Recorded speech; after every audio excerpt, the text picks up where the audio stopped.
You are listening to Legacy Moments, where we have authentic conversations about life, business, and so much more to bring about transformation that goes beyond change.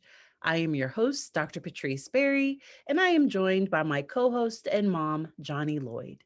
Together, we combine my years of psychological training and her years of business and life experience to add value to your day. Today's topic is avoiding compassion fatigue, that helpers need help too. And we have shifted from toxic positivity. And I like where this season is going because we keep diving deeper and deeper and giving tips that can really help people in the midst of our current situations. And even if people listen later, I feel like some of these tips are timeless and go beyond even what is currently going on. Patrice, just to add to that, crisis is not about this pandemic. Everybody is going through, coming out of, or just settling from a crisis. So, all the tips and tricks that we're talking about will impact your life no matter where you are. And just take it from the level that it is to take it to the next level. And I think that's so important because we do want to provide timeless information because we care about the people. And that's what today. So let's get right in. Whoops. And I like the way we always start. We start with making sure everybody's on the same page. So let's start with the definition. What definition do you have for compassion fatigue? I like to go to references and I will put these on the YouTube. So on stress.org, they define compassion fatigue, which is also sometimes called vicarious trauma or secondary trauma, as the emotional residue or strain of exposure to working with those suffering from the consequences of traumatic events. And it differs from burnout, but it can coexist with burnout. Compassion fatigue can occur due to exposure from just one situation or can be due to cumulative stories. So, as a therapist, because I listen to a lot of the darkest, most hurtful parts of people's lives, I have to make sure that I'm managing my own emotions. I have to make sure that I'm not taking on other people's pain in a way that ends up hurting me and causing me trauma. That is amazing because that's exactly where I wanted us to be. Because we talked about the fact that whether it be in church or whatever, we don't want toxic positivity, right? We talked about the fact that you want to be present in the moment with people. So now that you are present in the moment as with your clients or others, how do you then disengage so that you're healthy? Let's talk about that. And I think it's balancing. So I don't think it's disengaging, or because I think there's a way to be connected and yet have emotional boundaries where I'm not taking it on, if that makes sense. And so it's not about, because sometimes being disconnected can be a sign of burnout. And that's the nurse that comes in and she is done. She is done with her day. She doesn't care about your pain. Do you know what I mean? Like, she really needs to take a vacation, needs to take a break, and she might not have it. Like, she really needs to take care of herself. Or that guy that is taking out his frustrations on the customers or on other people because it's just the stress of the job is too much. So I don't think, because sometimes that disconnection can be a sign that somebody is burning out or they're experiencing some compassion fatigue. So it's plugging in, but being able to regulate my own body and my own emotions as I'm listening to somebody else's story. And I do that through my breath. Because even as you were asking that, so throughout the day, our body is constantly perceiving threat. So when somebody asks a question, and if you don't know exactly what they're going to ask, your heart might start to beat a little bit faster. There might start to be some normal emotions that come up. And throughout the day, I'm constantly doing body scans to see, how is my body doing? Is tension building up within my body? I did a training with Dr. Eric Gentry. He has a YouTube channel with some resources, and I will link one of his resources in the comments on YouTube once that's up next week. what he talks about is that our job is not the thing that actually causes us stress. Interesting. So when we list, so as a therapist, it's not the paperwork, it's not the billing, it's not calling insurance, it's not the things that cause us stress, because stress is a physiological response to a stimulus. If I can stop the stress response by calming and relaxing my body. Well, you know what? This is good for me. I'm sitting here thinking, dang, I know that people are going to enjoy this because this is good. I'm sitting here thinking, I need to hear more of this. I just need to hear more of this because most of us think, I need to get away from my job. I need to get away from my kids. I need to get away from my spouse. I need to get away from all of this because this is causing me stress. So, okay, so let's go back and deal with that a little bit more. I think that's powerful. Digging a little deeper into that. So taking a break, that will help you, and that may be what somebody needs. If they're to the point where they're not sleeping, they're not eating, they are in crisis, then that is when you do need to prioritize your mental health, spiritual, physical health, and take care of you. There are some preventative things that we can do along the way. And that is where, when I am doing my notes, if I'm sitting here like, oh, I have to do another note. This is the worst thing ever. This is so horrible. I hate doing this. This is the worst part about my job. Just even as I said that, my heart starts to beat a little bit faster. I start to have a physiological response, and so that's where I do think that the principles from Napoleon Hill about the positive mental attitude. So what I do is, because notes is my least favorite part of the job, that's why I keep talking about it. And yet it is the part that gets me paid. And so that's where when I'm doing my note, I'm not thinking, oh, I hate doing this. I'm thinking, ooh, once I do this, I get to get paid. And I make a spin on it that makes it positive, so that I'm not, as I'm doing this thing that I do not enjoy, I am not torturing myself as I do it. You know what? I love that because what happens is it's the way we choose to look at it versus us being victim, going to the victim space and saying, I got to, I got to, I got to, or this is happening to me, then to move into the I choose this because this is the reward I get from it, right? Is that sort of Because this is a safe situation. Now, if I was in a dangerous situation that was actually dangerous, because that's what he talks about with perceived threat, that I am perceiving danger where there is none. And I am in a situation typing my notes from the comfort of my own home or from my office. This is a safe situation. It might not be pleasant, but I am not in danger. But my body might have a physiological response as though I am. You know what? That's funny because I'm a re-engage. This is the thing that remember what I have with the Mac, right? Me and the MacBook. And on the first episode, if you haven't listened to the first episode, please go there. What happened? A part of the first episode was Patrice asked me to make a change, and it was connected to this MacBook. So I did exactly what you just said. I said, "Oh, this MacBook," and I was just, oh, and I was just. But now I've been on the Mac more. I am more engaged. I'm doing my happy dance, y'all. Y'all Get have to it? the video. But this is what happened. I changed. It's not that the Mac changed. It was me. It was my perception, my positive mental attitude, my attitude toward the Mac change. It wasn't that the Mac changed. The Mac is the Mac, right? It didn't suddenly come up and give me, okay, Johnny, here's the instructions, and we're going to give you 5 more minutes of quiet time. We're going to give you a reward. What happens is I need to do it. So the way that my perception of this thing has changed.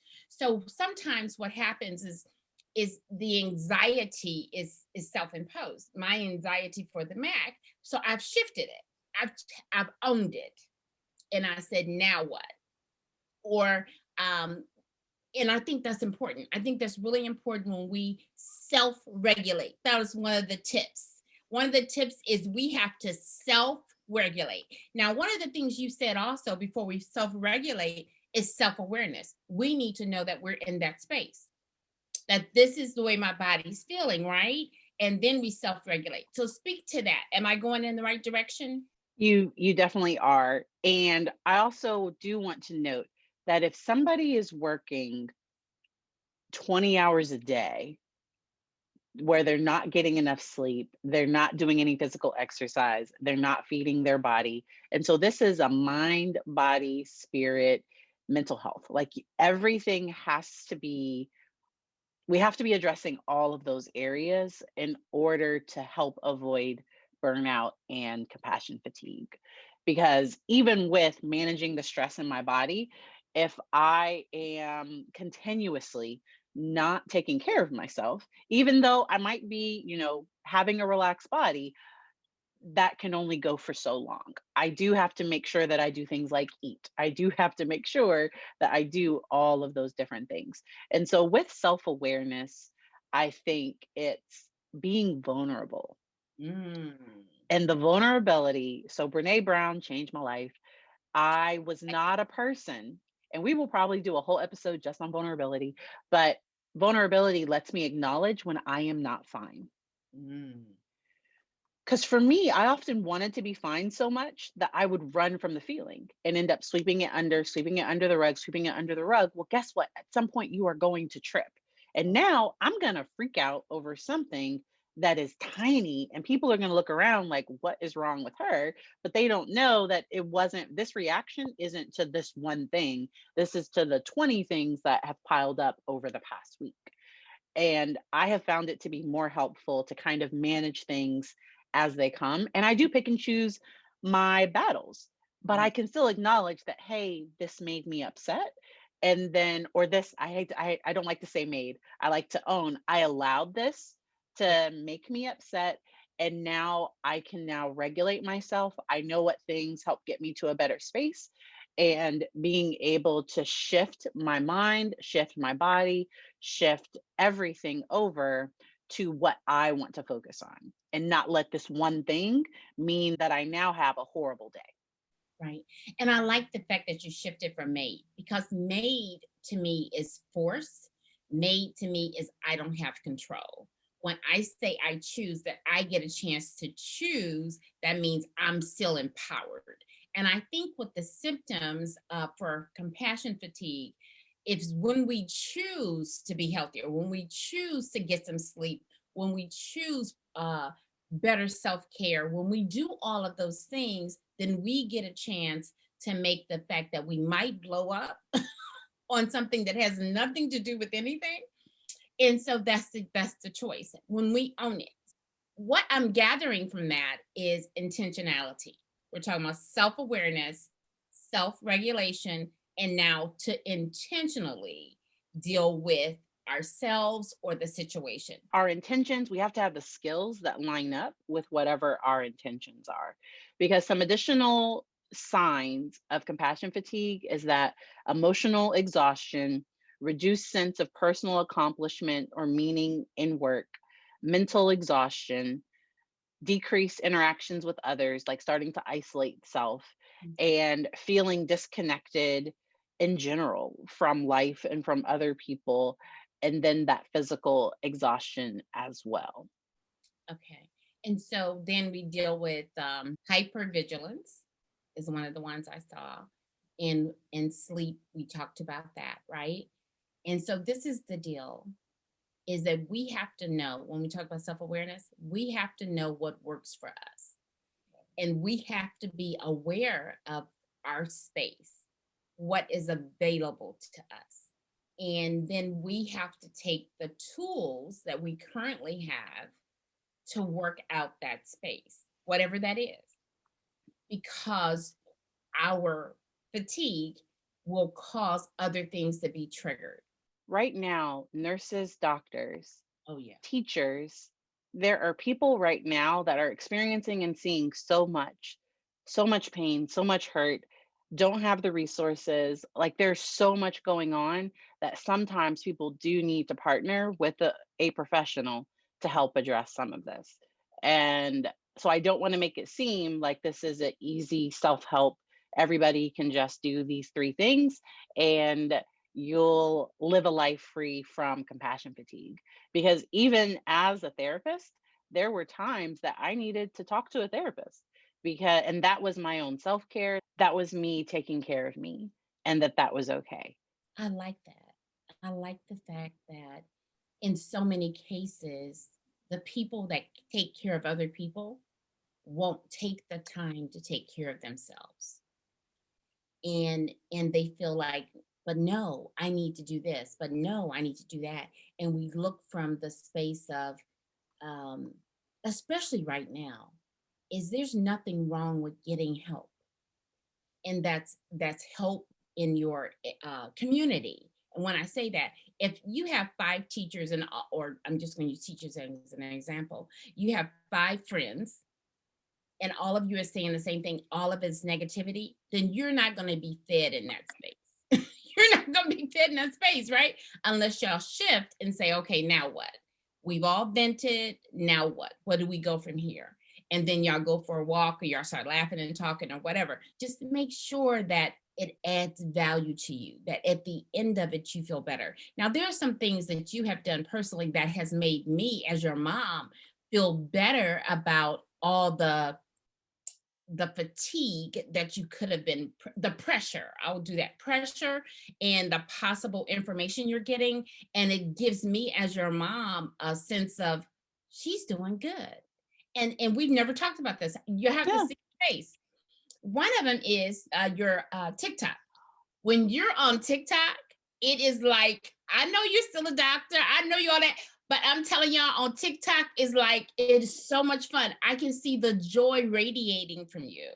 And so the reason I'm saying that is that TikTok may have seemed like a simple thing, but it's a space where you get a chance to be authentically you and just have fun. So that's one of the things I think we should all find a happy place for us, right? And that doesn't mean um, overeating. That doesn't mean overindulgence in anything that would cause harm. That means find a happy place where you get your endorphins to trigger up, so that it's enjoyable. Mine is different than yours. And so in the other space is actually this what we're doing, which is really funny. Clubhouse and all of that. Those places are places that can give you the enjoyment and the community and the laughter and the fun that you may need to help with that fatigue. And I said, most people may be looking and say, well, then I'm doing something else. No, but what is it doing for you? And when I see you on TikTok, I know that sounds weird. I feel safe because I know that you're feeding your inner creativity. You are a better person because of TikTok. I know that sounds weird, and we never had this conversation, but I feel better about all of the pressure and the things because because I see you on there and I said, that's my baby. Now that's my baby. The dancing for the 20,000. Oh my God. And the shoes were bad. I ain't gonna mad at you. The shoes were like, I said, I know that's my child. Look at her match. I love it. And so that's what we have to find. We have to find what's happy for us, and we can't let other people judge. Don't look at other people judging you. This is, where are you happy? Where is your happy place? Now, I'm not the one who told you to get on TikTok, because I would have never told you to get on TikTok because I didn't know nothing about TikTok, tick or talk. So find the place that gives you joy. Find the place that feeds you. Find the place that you get energy, and then get some help when you need it. Because the name, one of the books I'm reading is, If How-Tos Were Enough, Everybody Will Be Skinny, Happy, and Rich. How-Tos are not enough. They're just not enough. Everybody is giving you how-tos. You have to implement it. We have to implement them in our life and find out what brings us joy. I love that you brought all of that up, because I started creating content on YouTube first. And all of this started out of necessity of I wanted to start to build a personal brand. And I never knew, I've always been a very creative person. I've always loved dancing, I've always loved entertaining. I didn't mind having attention on me. And so I think being able to create on TikTok. So TikTok just gave me a venue where I could easily, because YouTube takes a lot of work. I love it. I adore it. YouTube is just, it's a lot of energy. It's a whole production. But on TikTok, I can go into my bathroom, record a 60-second video and post it, and the video does really well and it impacts people, and I feel really good about it. And sometimes those videos make it over to YouTube, and I just never knew how much of a community I would find. And so that's what I really like. And that's why I started the podcast. People wanted to, people kept asking, "Where's your podcast?" Because I would say, "Oh, I'm doing a podcast." And they would be like, "Oh, where's yours?" And so this was a way for me to be able to connect with some of my followers there in a different way. And Clubhouse is my happy place. I'm an extrovert. I'm pretty sure you're an intro extrovert, but you have an extroverted side too. Mhm. And because for an introvert, maybe their way of decompressing and their hobby, because to me what we're talking about is a hobby. So Mm, TikTok is not my, it's not, I don't ever want it to be my only source of income. I don't want to be I don't want it to be my job. I like the fact that it is what I do when I have time, and it is something that is fun for me, and my profession continues to be being a psychologist. Whereas an introvert, maybe their thing is going for a walk by the river, or but whatever it is that is feeding your mind, your body, your soul, doing those things and prioritizing that. So I do want to get to some additional tips, that it's really important to have strong interpersonal relationships.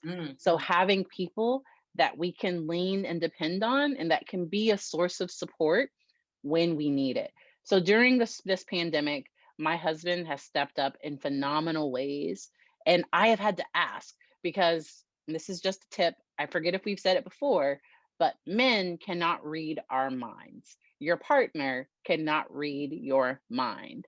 And I have to ask. So if I need for him, "Hey, when I get home, can you feed our son? And I'm going to decompress for a little bit, and then I'll come back down for bath time." Because I can't walk around pouting and mad that he's not looking and seeing that needs to be done, and I haven't communicated that. And so communicating with the people that we love, with the people that are close to us, is extremely important. Now, Right. I don't need to do this with the woman at Target. The woman at Target doesn't need to know all that's going on in my life. And so I need to have boundaries. Boundaries are extremely important. And I think boundaries in the workplace, and this might be a whole other conversation, we always just spin off into more things later. Because boundaries in the workplace, I remember when I was working for a larger organization, my boss would come to me and say, "Hey, I need this by Friday." And then what I would say is, "Well, these are the things I'm working on, and these are the deadlines. Would you like me to reprioritize that?" And I can take that on. But then that may delay something else, because the old me, so I am a recovering people pleaser. The old me would have said, "No problem, no problem, okay." Because when I said no problem, there normally was a problem. Like, "Oh my gosh, you have just messed up my schedule. I'm not going to see my family this weekend." I don't know. Like that normally would have messed things up. Being able to communicate to my boss, who was supportive and was encouraging, saying, "Hey, oh, this is what I have," because they honestly didn't know. They didn't know everything that was on my plate. They knew that this task needed to get done, and then they could delegate, because maybe there is, "Oh, you have all that. Oops, I forgot about that. Oh, I'll give this to so and so." Okay. And we have this thing, y'all, that if our voice goes up 2 octaves. Shh, you telling them a secret. Oh, okay, okay. Take that out. Cut that out. Cut that out. Okay. So anyway, but that's the deal. But no, it's true. It's true. I love that communication, and I do love the way you handled that, because that has not always, and most people do not do that in work. What they do is they get frustrated, and now the rest of their day has been shot because they're thinking, "You don't care anything about me. You da, da, da, da, da, da, and you And, just added to my." and the person Yeah. doesn't even know. The No. person doesn't even know what they've done. Yeah. Or the person may know, but it is on that person, it is on the employee to say, hey, this is what I have. And then if I am in a toxic workspace, because if I'm in a workspace that truly it is overwork, I don't know, like if I'm in a toxic space and if I am able to seek something else, then that's when, you use that energy, that frustration to propel you to launch your business when you can, to get employment someplace else that has an environment that might be more conducive to work life balance. Because work life balance, and I continue to work on this. I'm gonna be honest, I'm not always beautiful with this because I like to procrastinate. And so That's gonna be sometimes I, a subject, really. We're gonna talk about that. Because all of us do, really. Go ahead. and so sometimes that procrastination means that I'm working late and I'm not getting as much sleep as I would like, which makes me drink more coffee. And so being able to, because my husband is great at work life balance, because once he logs out of work, he is done and he doesn't think about it again. There are some jobs that make that a little bit harder, like being a teacher. He is an engineer. And so once he's done for the day, he really is done. And there's nothing else he really needs to do. There have been times when he's had to work after hours. And, but for me, I almost always have extra stuff once my day is done that I get done. And that's where I work smarter, but not harder. And I build in certain systems, I streamline things to make it easier. And I also sometimes pay for things that help automate some of my daily tasks, my daily activities. And I love that, Patrice, because we have to value our time, and there's nobody has more than 24 hours in a day. One of the things we have to make sure that we have we are compassionate toward ourselves, right? Is that we consider who we are and whose we are and what we need to bring to the table, is by looking at us holistically. And that's why I like the fact that you keep on saying is spirit, soul, and body, because then our soul is our mind and our soul is our emotions, right? So we get a chance to deal with all of those things, and the feelings are real. And we have to identify, okay, now what? I feel the anxiety or whatever. And so the funny thing about this, and I don't know if y'all picked up on it, is that we make sure we don't talk about any of this before we come on, because every time we get together, we're chatterboxes. And so, and I love that about our relationship. So what we do is we think of a subject and we say, okay, we can't talk about it, because if we talk about it, All the good stuff is going to happen. it becomes And we, like, oh my gosh, we talked about it. Oh my God. So we're giving it to you fresh off the press. And the reason for that is you'll see the way we connect. Because if we talked about it and discussed it and all of that, so if y'all have questions or you have topics that you want us to discuss, don't forget to direct message Patrice. Okay, I'm gonna repeat that. Direct message Patrice. Don't direct message me if you want to see it ever in life, maybe 3 months from now. But if direct message Patrice. And the reason I'm saying that because you have people in your relationship that give you energy, and Patrice gives me energy. When we talk, I mean, when people start talking about, I want to talk to you during this time, and I said, whoa, that's my time.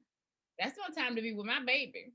And I know she Dr. Berry to y'all, but she baby to me. So this is the deal. This is the deal. So we're bringing it to you fresh off the plate. And we've even stopped conversation, like, we talked too much about it. Nope, we have to stop. So we'll go to a different conversation. and the reason we do this is because if we can't do it again. So we Right. can't, once we've talked about it, Exactly. that was the best conversation. And then we're like, what did we say? How can we go back? What was that? You said something amazing. I can't remember what it was. Yeah. And it's like, and people have come and did that. They said, you gave me a great response to that. What did you say? I don't know. The whole point of me being your coach is for you to write it down. I mean, it's not one of the objectives. It was, anyway. So it's just really funny. So I wanted to bring that out so people understand that, yes, once we talk about it, once I hear it, I can go back to certain things. But this is fresh off the press. And that's why you get authentic conversations, because truly it's authentic, truly it's fresh and off the press. Yeah, our relationship comes into it, but we want to make sure that when we're bringing this to you, that none of it's not about perfecting, being perfect, because none of us are perfect. Okay. And then the last thing I'm gonna say before Patrice goes is this: remember, everybody, that you are not what you do. You are who you are, but you are not what you do. And we're going to have to discuss that on a separate talk, but you're really not. A lot of people identify themselves with things that they do or services that they provide. That's not who you are, because when you lose that or something happens, let's say you had a million views on whatever, and then you turn around and you have 20 views or 20,000 views the next day, you think something's wrong with you. No, you're not what you do. You're not what you do. Continue to be you and be authentically you and enjoy that space. Don't make it where now you have another job. Find out what you find energy in, and make it fun. Keep it in the fun space is what I call it. Go ahead. I am so excited that next weekend is Mother's Day weekend. And I think this conversation is going to lead us right into our Mother's Day talk, which I believe is going to be something around identity as a mom. Mm, Because I think sometimes that identity can really take over where a person loses self. And that can be compassion fatigue because you lose yourself in the job thinking, and often it's kind of taking on a bit of a god complex where it's like, I if I'm not there, because so there are some therapists that never go on vacation because they think their client, like, they can never leave their clients for a week. Like, they never ever go on vacation because, but that is a really good way to burn out, unfortunately. That's a good way to have some compassion fatigue because there isn't that work-life balance. And as a mom, because you are a mom 24/7, that hat never fully comes off. And even when the kids are grown, through for the rest of your life, that mom hat is always going to be there, whether our kids are with us or not. And so being able to have that conversation, I'm excited that we're going to dip into that next week. And also I'm glad that we are scheduling a regular room 10:30 a.m. on Saturdays over on Clubhouse for us to have these conversations. The episodes will drop right around Friday, and then we'll be able to talk about it more on Clubhouse on Saturday. And even if people haven't listened to the episode, because we will always recap, people can come in and whatever conversation we have. Because if you think it's a dynamic conversation here with just the two of us, add some more because everybody has their life experience. Everybody helps us see a different side, a different part. And I've heard it explained that people are mirrors and mm. they show us parts of ourselves that we can't see. I think that is what helps us grow and what helps us get stronger within community.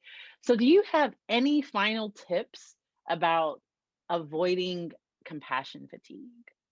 I want to reiterate some tips that we did. The self-regulation, because that's our responsibility. I want to reiterate connection. Go ahead. So, what are your self-regulation tools you use that are helpful for you? Okay, so one of them is the self-regulation tip is that I give myself a break. I literally say, you're worth it. You're more than enough. You can do this. And when I say that, that's not a task or assignment. It means that I'm worth taking a break for 30 minutes or an hour or whatever. I can go on a walk in the middle of the day or whatever. I'm worth it. And trust me, when I come back, the people say, wow, I don't know what you did, but that was a good thought. So self-regulate. The other thing though is I don't just tell myself my temperature, I regulate my temperature, right? So a thermostat regulates the temperature in the space. So I have moved from being just identifying what my temperature is for self regulation, determining what the temperature is. Like, I'm hot now, I'm cold, I'm whatever, until I look at things and say, what will cause me to be at 70 degrees? Because 70 degrees is where I'm comfortable. just as an example. So what do I need to do in self-regulation to get myself to 70 degrees? It's my responsibility. It's for me to communicate that to myself first and then to others as appropriate, right? That's what I'm doing for self-regulation. I am looking at those things that cause me to be happy. Now, the other thing that I love to do is I'm a crafter. I love crafts. I love crafts. I make cards and I do all that. But I'm doing what you did for TikTok. Because remember, at one point, I was going to take the crafts and I was going to sell them and do all this stuff. I was making it another business. Now, I'm not saying it can't be a stream of income because I believe in streams of income. However, when you put everything can't be about the money. Some things you do is because you enjoy them. I'm not saying money's not coming from it. I'm just saying you do it because it reinvigorates you. So those are the things, my creativity space. So that's what I do.